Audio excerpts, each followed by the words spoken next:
Remember that Tikta'Liktak had been hunting and found himself adrift on a piece of ice that had floated out to the sea. Just before I left the last time, he managed to catch a raven. For 3 days and 3 nights, he walked about on his floe to warm himself and slept when he could. The winds and strong tides moved his island back and forth, sometimes out to the sea, sometimes toward the land. He found nothing more to eat, and he felt he would surely die on this lonely ice island. On the 4th day, Tikta'Liktak awoke and sensed that something had changed. He looked out of his house, and there before him was the most welcome sight he had ever seen. In the distance, a gigantic stony cloud lay the island called Tikta'Liktak, its broad granite hills piercing through the surrounding shore ice. These hills were swept entirely free of snow by the wind. Tikta'Liktak knew that no man dared live on Tikta'Liktak, but it was solid rock, and he longed to leave his ice island and place his foot upon it, though it was a bleak and lonely place. He judged the drift of his ice pan with great care and saw that he would come close to the shore ice surrounding the large island. He realized, too, that his ice floe might not touch it and might be swept forever out into the open sea. Tikta'Liktak planned now to try a desperate trick he had once heard of. If it failed, he would surely die. He ran to the thinnest corner of his floating island, where he had noticed a piece of ice that had cracked off and then partly frozen. It was not much larger than a walrus, but if he could break it loose, it might keep him afloat and serve as a clumsy boat. He worked frantically with his chisel, trying to free the corner as he drew nearer and nearer to the long floe of loose ice stretching out from the island. He could see now that he would pass the long floe without touching. Suddenly, the small piece of ice broke beneath his chisel and was free. With a quick jump, he landed upon it, and kneeling down, paddled desperately with his hands in the freezing water. The ice boat was moving, and in a short time he touched against the loose ice that stretched in a wide, broken path to the island. Now came the most daring part of the trick. Arranging his bow and arrow quiver so that they hung straight down his back, and holding his harpoon with both hands before him at the level of his chest to steady his balance, Tikta'Liktak started running and jumping from pan to pan with every bit of skill he possessed. If he dared to stop even for a moment, the small pieces of ice would roll or sink in the icy water, and he would fall off. He moved with the balance and delicacy of a sandpiper skirting on a wave on a beach, until he made a final leap into the strong shore ice surrounding the island. There he lay, gasping. As his breath returned to him, Tikta'Liktak could scarcely believe that he had reached solid ice and was still alive. Slowly he walked toward the sheltering hills of the great barren island that rose before him, grateful to be on land once more. He chose a valley that formed a long sheltered passage leading upward to the top of the island. In this valley, under the protecting hills, he built a small, strong snow house and slept he knew not how long. After this, he lost all track of time. Tikta'Liktak awoke with raging pangs of hunger and hurried out to see what treasures his new island might provide. Weak as he was from lack of food, it took a full day to walk the length of the island. Although Tikta'Liktak was fairly narrow, it also took him a day to cross it because of the steep rocky spine of hills that ran its whole length. The beaches were blown almost clear. Snow had been driven against the hills in hard, wind-packed drifts, many times the height of a man. Tikta'Liktak walked along the frozen beaches, searching them for any kind of food and peering out hopefully over the shore ice for seals. Nothing did he see but snow and rock, and sometimes bleached white bones or hard, dry scraps of bird skins eaten out a season before by foxes. The lemmings, small rodents without tails, seemed not to be on the island, for he saw no tracks. The fat eater ducks had left evidence everywhere, in the form of old nesting places, of their summer occupation of the island. But by the time they returned to lay their eggs, he would surely be dead of hunger. Often he gazed out across the straits, where the white ice floes churned past in the dangerous riptides. He could see the mainland hanging blue and serene like a dream of some far-off place. There was his home, his family, his friends. All of them must think that he was dead. The mainland seemed near, and yet to Tikta'Liktak, without food or materials or a boat, it was an impossible distance. Staggering from hunger and fatigue, he returned to the snow house that evening and had terrible dreams, until he awoke in the morning in the cold gray igloo, scarcely knowing whether he was truly awake or still in some dark nightmare. When he climbed the hill the next day, Tikta'Liktak used his harpoon for support like an old man. He had to tell himself again and again that he had lived fewer than 20 summers. From the top of that rocky hill, Tikta'Liktak saw far out on the drifting ice many walrus, fat, sleek, and brown, lying together motionless like great stones, their tusks showing white in the sunlight. The wind was carrying them away, out to sea, and he could never hope to take one. Sitting there in the cold wind, with no help, he said aloud over and over again, "This island is my grave. This island is my grave. I shall never leave this place. I shall never leave this place." The idea obsessed him, and at last, in fright, he hurriedly stumbled downward, falling many times, until he came to the snow house and slept again for a very long while. When he awoke, Tikta'Liktak cut small strips from the tops of his boots and chewed them to ease his hunger. This seemed to give him some strength. Then, slowly, as if drawn by magic, he started again up the long hill. It was warmer now. True spring was coming to the land. But it helped him not at all, for there was nothing to live on the island. There was nothing living on the island, nor would there be until the birds came to nest again, and that would be too late for him. On top of the hill once more, Tikta'Liktak scanned the sea and saw nothing but water and glaring ice. Again, a distant voice seemed to say, "This island is your grave." He stood up slowly and looked around. There were many great flat rocks, and Tikta'Liktak decided they would be his final resting place. 2 of the largest ones lay near each other, offering him a sheltered bed, and with his failing strength he dragged 2 more large stones to make the ends at the head and foot. Another large one placed on top covered the lower half. The stones now formed a rough coffin. He searched until he found a large flat piece to cover his head. Half laughing and half crying, he climbed into his stony grave. After one last look at the wide blue sky and the sea around him, he lay down with his harpoon, knife, and bow arranged neatly by his side. He hoped that his relatives would someday find his bones and know him by his weapons and know what had happened to him. Tikta'Liktak did not know how long he slept. When he awoke, he was numb with cold. Slowly, a new idea started to form in his mind. I will not die. I will not die.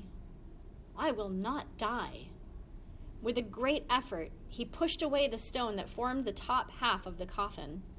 Painfully, he arose and staggered out of that self-made grave. Holding himself as straight as he could with the aid of his harpoon, Tikta'Liktak staggered down the side of the hill to the beach. He lay there to rest and again fell asleep. This time he dreamed of many strange things. Skin boats rising up from their moorings, haunches of fat, year-old caribou, rich, dark walrus meat, young ducks with delicious yellow fat, juicy seals, and the warm eggs of a snow owl. He could not tell if he was asleep or awake, but again and again the head of a seal appeared. It seemed so real in the dream that he took up his harpoon and cast it blindly before him. He felt a great jerk that fully awakened him, and behold, he had a true seal firmly harpooned. He lay back with his feet against a rock and held on to the harpoon line until the seal's spirit left him. With his last strength, Tikta'Liktak drew the seal out of the water and across the edge of the ice until he had all this richness in his hands. He knew that the seal had been sent to him by the sea spirit, and that this gift would give him back his life.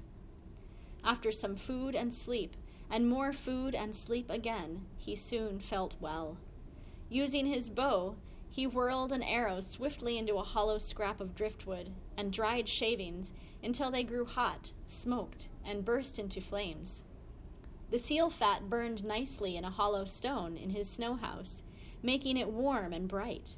The spring sun helped to restore his health and strength, and Tikta'Liktak remembered once more that he was young. He kept the meat of the seal in the igloo and prepared the fat for use in the stone lamp. The seal skin he turned inside out without splitting it open, and scraped it with a flattened bone in the special way that he had seen his mother teach his sister. One day, he found the tracks of a white fox that had come to the island. After that, the fox came to visit his dwelling every day. It always came along the same way, and that was its mistake. Tikta'Liktak built a falling stone trap across its path, baited with a scrap of seal meat. The next morning, the fox was in the trap, and after skinning it, Tikta'Liktak drew from the tail long, strong sinews that make the finest thread. That evening, he ate the fox meat and placed the fine white skin above his oil lamp to dry. Tikta'Liktak also made a good needle by sharpening a thin splinter of bone on a rock, and with this he mended his clothes. After his work was done, he stepped out through the entrance of the small igloo to look at the great night sky.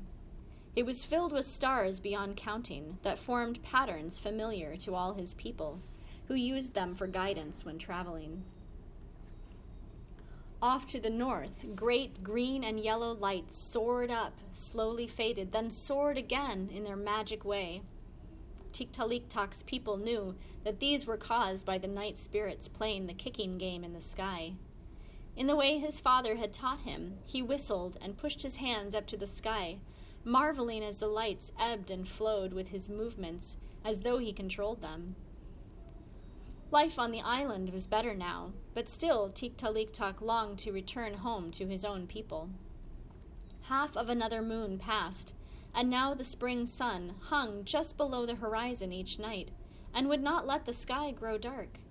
2 seals appeared in the open waters of the bay in front of the snow house, and by good fortune Tikta'Liktak managed to harpoon first one and then the other. This gave him an abundance of food and oil to heat his igloo. He again carefully drew the meat out of the seals, without cutting them open in the usual method, and scraped and dried the skins. Tikta'Liktak sat before his small house, thinking and making plans. An idea for building a kind of boat without any tools or driftwood for the frame had finally come to him. He began to prepare one of the 3 seal skins. First, he tied the skin tightly and carefully where the back flippers had been so that no water could enter. Then, where the seal's neck had been, he bound in a piece of bone, hollow through the middle. When he had finished, if he put his mouth to the hole, and with many strong breaths blew the skin up so that it looked like a fat seal. Next, he fitted a small piece of driftwood in the bone to act as a plug and hold in the air. The sun was warm on his back as he worked with his floats on that bright spring morning. His stomach was full, his clothes were mended, and he began to make a song inside himself, hoping that someday he might return to his people on the mainland.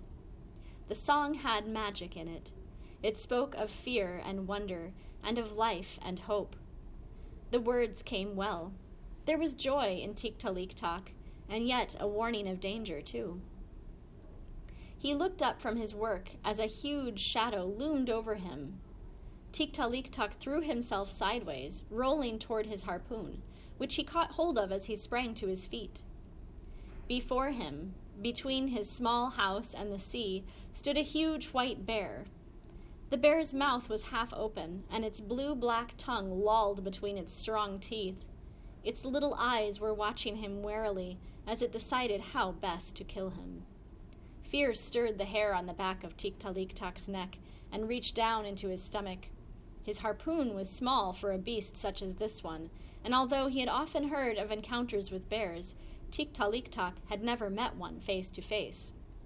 Remembering the wise words of his father, Tikta'Liktak carefully studied every movement of the bear.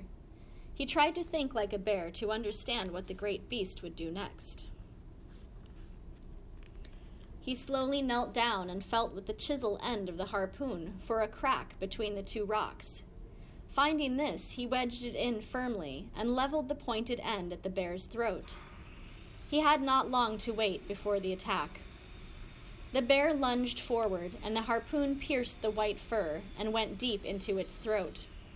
Tikta'Liktak held the harpoon as long as he could, then rolled away, but not before he felt the great bear's claws rake the side of his face. He scrambled to his feet and ran uphill. The huge beast tried to follow, but the harpoon caught and caught again in the rocks, forcing the point more deeply inward. The harpoon found its life, and with a great sigh, the bear's spirit rushed out, and it was dead. Tikta'Liktak's face was numb at first. Then it started to throb with pain. He made his way slowly to a small hillside stream that flowed from the melting snow down to the sea. There he washed his face in the clear, icy water. Returning to his snow house, he took a patch of foxskin the size of his hand, scraped and scrubbed it clean, and set it squarely over the terrible wound. As it dried, the clean patch of foxskin tightened and grew smaller. It drew the open wounds together, almost forming a new skin on his face. Tikta'Liktak was weak after his fight with the bear and nervous of every shadow. Also, he feared that his wound might fester, so he washed the foxskin dressing often. In time, his face showed signs of healing, and the pain ceased to bother him. Then Tikta'Liktak set about making a little stone and sod house for the summer, like the ancient houses of his forefathers. He had no material to make the kind of sealskin tent now used by his people. Inside the new house, it was warm and comfortable, and the light from his small lamp glowed brightly. The new bearskin was warm to sleep on, and the meat good to eat. At this time, another seal came to him one evening in the half-dark of spring before the moon had fully risen. It did not see Tikta'Liktak until his harpoon reached it. Cutting this seal open in the usual way, from the rear flippers to the throat, Tikta'Liktak then scraped and stretched the skin. With the skin, he made new hip-length boot tops to sew above his own. These, bound with drawstrings and packed with dried moss, were quite waterproof. He had placed the two shoulder blades of the white bear under a stone in the water so that the sea lice would pick them clean as snow. He now bound them firmly with seal thongs to each end of his harpoon. In this way, he made a strong, double-bladed paddle. On a windless day, he tied the 3 blown-up seal skins together and placed them in the shallow water. Sitting astride them, he balanced himself and floated. It took some practice before he was able to hold steady and paddle and control this strange craft, but a boat of any kind seemed his only chance of reaching the mainland again. By day, Tikta'Liktak would look out over the great expanse of water with its treacherous tides and wonder if he had lived through this terrible spring only to drown. At night, he would dream of his mother, his father, and his sisters. He wondered if they had starved or had found food as he had and were still alive. He must try to make the crossing. First, he gathered a small parcel of meat, which he wrapped in seal fat, so it would float, and covered with sealskin so that it would be protected from the salt of the sea. Tikta'Liktak tied the package to his waist with a thong, and it floated nicely behind him like a small duck. He filled 2 seal bladder pouches with fresh water, and these he hung around his neck. The next morning was gray with fog, but the wind was down, and he decided this would be the day to start the dangerous journey. Pushing the inflated sealskin floats into the water, Tikta'Liktak carefully climbed onto the strange watercraft. Then he started out, with only one glance back at his island home and upward to his open grave at the top of the hill. Cautiously, he began to use the bone paddle to steer out into the current, which swirled away from the island and carried him into the open water of the strait. With alarm, he noticed the great strength of the tide as it swept him eastward instead of north, to the mainland as he had hoped. Tikta'Liktak paddled very gently, careful not to upset his frail craft, learning as he went to guide it with his feet, which hung down awkwardly like those of a young snow goose trying to swim for the first time. Tikta'Liktak tried not to look down, for he could see far below him in the clear gray water great fronds of seaweed waving mysteriously, moved by powerful underwater currents. A light breeze rippled over the surface of the water, sending him out toward the center of the strait. He could see the riptides now pressing down or swelling upward in a smooth, icy rush. His feet and legs began to feel the freezing grip of the water, although they stayed dry. The chill of the sea drove through his boots, moss packing, and heavy fur socks, leaving him numb with cold. Slowly the hills of Sakiak grew smaller and turned blue in the distance. Tikta'Liktak judged himself to be halfway to the mainland. He paddled gently to give himself direction in the fast-moving current, and was carried on the tide through gray patches of mist that hung over the water. Now stiff with cold and thirsty, he managed to drink a little of the fresh water from one of the pouches that hung around his neck, and paddled on through the eerie silence.